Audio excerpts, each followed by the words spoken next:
Kyle here from allmediareviews.blogspot.com. Here to do at least relatively brief review of an album I've been listening to off and on the last couple of weeks, thanks to a recommendation from fellow Kelvin Gilbert and Proghead. I've been talking to on Discord. I think he knows like Notes Reviews and some of the. He's pretty active on it. His name is Frantic Dave. He's from Costa Rica, which I've mean to ask him about Kevin Moore, because Kevin Moore of X Dream Theater, Chroma Key, OSI had spent some time down there. But anyway, so he recommended a few different things. He's been shooting them, throwing them my way. And I'll mention one other one, at least at the end of this video, that he's recommended that's in the process. But the band that he recommended a couple weeks ago that I've been won over by, a band called The Mask of the Phantasm, who put out their debut album titled New Axial Age in 2021. It came out August 30th, 2021. I mean, he just said, if you like the Mars Volta, this would be a band to check out. I can't remember his exact words, but there's been a lot of bands, not so much recently, but I would definitely in the mid to late 2000s, early 2010s, that clearly had or fans of the Mars Volta, the post-hardcore element with prog and jazz and to varying degrees. I mean, like this CD I just pulled out today in the background. I've never talked about this band, but this is I consider at least at one time. 2008 is one of my favorite years for music. This album came out in 2008. This is the band The Stiletto Formal. This is probably one of, if not the best examples of a band that has a lot of similarities to the Mars Volta sound, although some people compare them to At the Drive-In, and then took other elements, and just the songwriting was just really good. Unfortunately, this is their only full length. I have one EP of theirs also, and they have another EP, but I don't know. That's a video for another time. Hopefully, the Stiletto Formal. But I'd say that this band, the new The Mask of the Phantasm, it's kind of it's kind of a bit of a name to say, a mouthful. Is one of, if not the best sort of band that clearly draws from the Mars Volta that works to me. And it's not really, I mean, it is, but it isn't surprising. There's the blatant thing with the Mars Volta is there's two members of this band. If it is a band, I don't know if it's a one-off side project or it's a band that used to play with the Mars Volta. Not primary members, but most notably, the drummer is Thomas Pridgeon, who joined the Mars Volta on their fourth record, the Bedlam and Goliath, which I have reservations about. I've expressed that. I probably haven't expressed it as detailed on video. But he also played on Octahedron, the one after that. And he came to them as being like this really technical drummer. I would say that very precise, very busy, very bombastic drummer, but also very kind of together in a jazzy sort of way. And he's done a bunch of projects even after he left the Mars Volta, before they broke up, and then after I don't know how many. I'm kind of on the fence about him overall. I don't deny he's a very talented drummer. But my feelings about him with the Mars Volta was sort of underwhelming to an extent. But the other one is a gentleman by the name of, I think that was him. Yeah, Adrian Terrazas Gonzalez. He did some percussion with the Mars Volta, and so he's a horn player on the album. This band, The Mask of the Phantasm.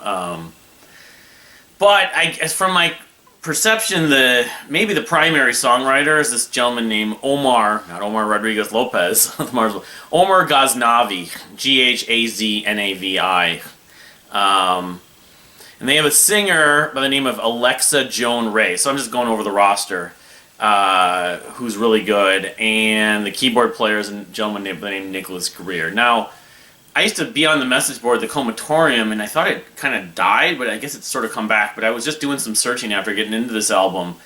I guess, there was talk about this record maybe Omar Ghaznavi actually is a member of that message board, mentioning it on the Mars Volta forum, the Comatorium, as far back as like the summer of 2020, even earlier than that. So, in other words, this is sort of an album that came out last summer, but was a long time in the making, like had been demoed and stuff like that. But so, just getting into as much as I can say about it, it's not a long album.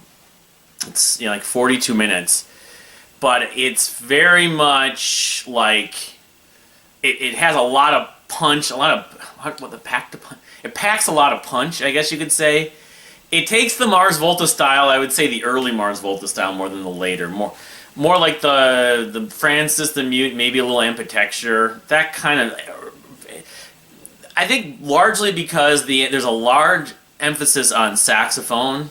So that was Adrian Terrazas, I'm not sure how it's pronounced, Gonzalez. Adrian, that is one of the biggest standouts of this. That kind of distinguishes it from another, quote unquote, progressive post-hardcore band that, there's a lot of them that showed up, math rock bands. The way they use the breakdowns of the saxophone parts on a lot of songs on this record really stand out. The other thing that it definitely stands out, and if I haven't mentioned this yet, is the singer, Alexa Joan Ray. She can wail really well, and stylistically, the best comparison, it's not the only comparison, I've seen some others, but the best comparison I can take is Courtney Swain from Bent Knee. So this band comes across somewhat like if Courtney Swain were singing with the Mars Volta. So that's just, with a large emphasis of saxophone. But, it has kind of a lot of odd rhythms, a lot of kind of breakdown-y kind of thing, tight, percussion moments. The guitar riffs are definitely a huge part of the sound. Red, Blue, Black, White, the first track, Escape from the Wild Island, and I would say Dreams Dying on a Dance Floor. Those are probably the biggest parts of it, but I think the whole thing just kind of flows for the most part. There's a great use of piano, which, that's something that Mars Volta, of course, used too. It has a really infectious energy. I would say that it doesn't vary. Like the songs, a lot of these songs kind of blend in together to an extent, but none of them are that long, which is a good thing. The saxophone really makes a big difference, but I would say, yeah, I don't know what the future for this band is. I don't know if they're going to just kind of stick with this style or add new things, whatever the future may hold for this band. But for what it is, you could say it's like the Delos and the Comatorium in some ways, where it's that kind of fusing of a bunch of styles at once. It kind of flows from track to track. Exit Wounds, Final Night at the Duplex. There's a few moments that come down. That was my one criticism after listening to it like 4 or 5 times that I thought about, is that the energy is so fluid, but it doesn't have as much dynamics. There's a couple tracks, I think it might be Dreams of a Dying Dance Floor, and then a couple of these tracks, they start out with slow pianos, but a lot of them just build up, and it's like a consistent level of energy, or consistent style of song, I guess you could say. But again, it's only 9 tracks, and it's only however long it is. So yeah, they're from Texas, I guess. So just like the Mars Volta guys were from Texas. But yeah, I don't know the Mask of the Phantasm, if they if they could tour, they might tour for it. But this guy Omar Ghaznavi, he seems to be kind of the main primary person. It reminds me a little bit of when I got into that album a few months ago, at the end of the year, but I can't remember the name of it, from Notes Reviews, where hold on, Giant Sky, where it was, it's a really well put together record that kind of went under the radar for sure. Although Lorenzo from Alt Prog Core, he had this as number 2 on his 2021 albums of the year list. But I'm surprised I didn't hear more talk about it. But it's the way it is, and I hate to say it, but Facebook, especially in social media, have definitely fragmented and not crippled, but made it more difficult to get the word out about a lot of records like this. Like, in other words, if this record had come out in the early 2010s or 2000s, I could see it easily of coming out then, for one thing. Stylistically, it would have fit. There's nothing that's happened in the last 5 years or more that I would say made it dramatic. I mean, my interest in Bent Knee, I didn't know it Bent Knee at that point, but other than that, but I would say that I would have had a more likely chance of knowing about it, probably because I was frequenting the Mars Volta forum, which, given the fact that there's been activity on it, I might want to try doing again. Maybe they have a Discord channel too, I'm not sure, but...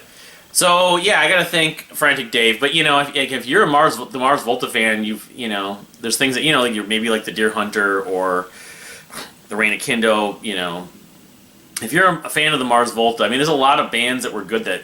City of Sound is a band locally that I liked. They were very similar to the Mars Volta. Then there was, there's Closure in Moscow, who that seemed way too obvious, and then there's Portugal the Man, who... Both those bands I've just kind of forgotten about, because the vocals especially sound way too much like they're trying to sound like Cedric at points. The Portugal Man fans would argue that, but there's one other band that there's a lot of bands, but there's one other band I was just thinking of. I mean, there's Jeff Sampillo's band, who's, has moments of the Mars Volta, but has enough other like jazz fusion where it doesn't sound like, oh, I'm just trying to write this Mars Volta song over. But he's been noted as being a big fan of the Mars Volta. Pneumatic Transit. It starts with a P. The Pneumatic Transit. So, but I would just say, like, because Frantic Dave from Costa Rica suggested and actually hit this one kind of out of the park for me. He recommended a couple other bands recently. One of them's called Lines in the Sky, and he was saying that Lines in the Sky is kind of similar to Dredge. Now, there's a lot of bands that are like Dredge, and I listened to for the most part, one of their records, and I didn't mind it. I mean, it sounded kind of like the Poppy Dredge, per se. The Catch Without Arms era Dredge to an extent. So I need to spend a little more time. This album Beacon I checked out. They had, I think, a record out. I think that may have been their most recent. I'm not sure. Let's just see if my internet's working, and I can actually pull up the rest of their catalog. But there's a lot, just like the Mars Volta, there's a lot of bands like Dredge, or like when Dredge got some popularity. I look at those two as contemporaries. Yeah, there they are. Okay, so yeah, that was their last record.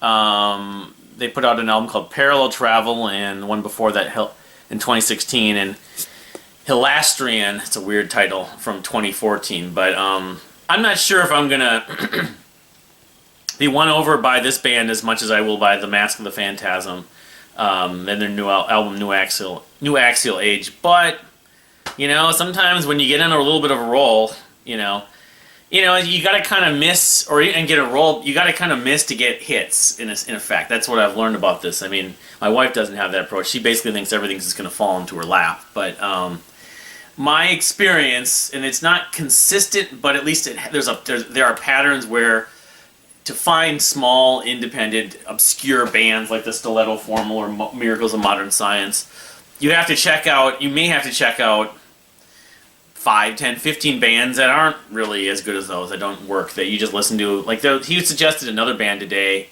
to me, or was it yesterday, that I really didn't think much of it, very much, because the post-hardcore stuff, they were a band that definitely had the post-hardcore sound. That's the way I could find it. Looking at my history, that like Circus Survive, I've never been a fan of. I know people love them. Good friends with Anthony Green's friends with Casey, and they tour with the Deer Hunter and Dredge. Was the band that he mentioned to me that I was checking out last night. I sampled a little bit last night, and it just wasn't. No.